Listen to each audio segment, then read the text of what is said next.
গতকাল বার্থডে প্রিপারেশনের যে ব্লগটা দিয়েছিলাম এটা হচ্ছে তার মেইন পার্ট। সেটা হচ্ছে বার্থডে আজকে ছিল 18 তারিখ। তো সকাল সকালে আমি চলে গেলাম আমাদের প্রাণের প্রিয় এনএসইউতে। অ্যান্ড গেস হোয়াট, আমার একটা মিডে এতগুলা কোড আমি জাস্ট মুখস্থ করছি, আর ইন্ডেক্সিং তো পড়িই নাই। আমি অ্যাডভান্স ডেটাবেস যে কেন নিছি I have no idea. So আজকে আপুকে আমি যে পড়া দিচ্ছিলাম সো দ্যাট আমার অ্যাক্টিভ রিকলটা হয়, এভাবে করলে পড়া ভালো মনে থাকে। তো একটার দিকে সূচর অনলাইন সেশন শেষে ও এসে পড়লো, বুসুও চলে এসেছে। আর আমাদের এই দিন ছিল ওয়ান ডিশ পার্টি, বিকজ আমরা আমাদের বাড্ডু বয়ের টাকা খরচ করাইনি, ওর থেকে ট্রিট নেইনি। আমরা হচ্ছে গিয়ে যাতে টাইমও বেঁচে যায় আমরা সবাই বাসা থেকে খাবার নিয়ে এনেছিলাম। বাট আনফর্চুনেটলি আমরা আনতে পারি নাই because we were so busy একটু কারণে, আর তাই আমরা সবাইকে কোক ট্রিট দিয়েছি। এখানে আমাকে যতই হ্যাপি লাগছে আমি কিন্তু ভিতর মিডের টেনশনে আমি জাস্ট হাফ ডেড। আমি ভালো মতো খাইতেও পারি নাই। আর আমাদের বার্থডে বয় এত লেট করছে, ওর 1টা বাজে আসার কথা ছিল, সে আসছে 1টা 45-এ। আর আমি তো খেয়েই দৌড় দিতাম কারণ আমার 2টা 40-এ মিড। আর আমাদের গেস্ট এসে পড়েছিল নাবিলাপুর সাথে আমাদের হঠাৎই দেখা। ভালোই হয়েছিল, গেস্টের সাথে বসে আমার খুবই ভালো লাগছিল বসে আড্ডা দিতে খাইতে। আর এই যে আমার চেহারা তো বোঝা যাচ্ছে আমার এত খারাপ লাগতেছে, আমি মানে টেনশনে আর কি আমার মুখ দিয়ে কিছু ঢুকছিল না। তো যত দ্রুত সম্ভব আর কি সূর্য খাবার বেড়ে দিচ্ছিল। এই দায়িত্বটা অলওয়েজ ওর থাকে, মেয়েটা খুব ভালো করে দায়িত্ব পালন করে। আমাদের মেনুতে ছিল রোস্ট, পোলাও আর গরুর মাংস। আর নাবিলাপু আমাদেরকে চা ট্রিট দিয়েছিল এবং হচ্ছে চিকেন ফ্রাই ট্রিট দিয়েছিল।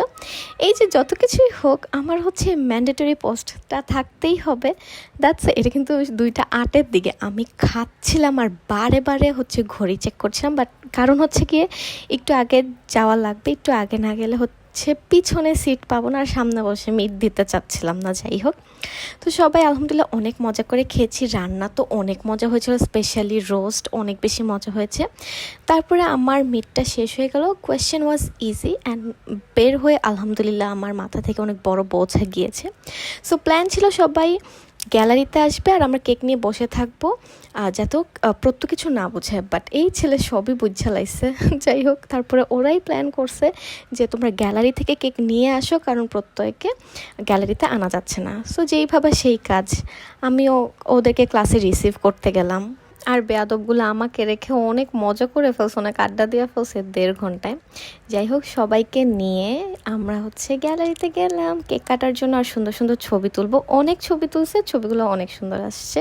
তোমরা যারা আমার সাথে অ্যাড আছো তারা এই ছবিগুলো দেখতে পারবা, ঠিক আছে? আমি এখানে আর দিচ্ছি না। যাই হোক, এরপরে আমাদের সেই মুহূর্তটা চলে আসলো, কেক খাওয়ার মুহূর্ত। কেক খাওয়ার জন্য আমরা অলওয়েজ এক্সাইটেড থাকি, বিকজ কেক কার না পছন্দের।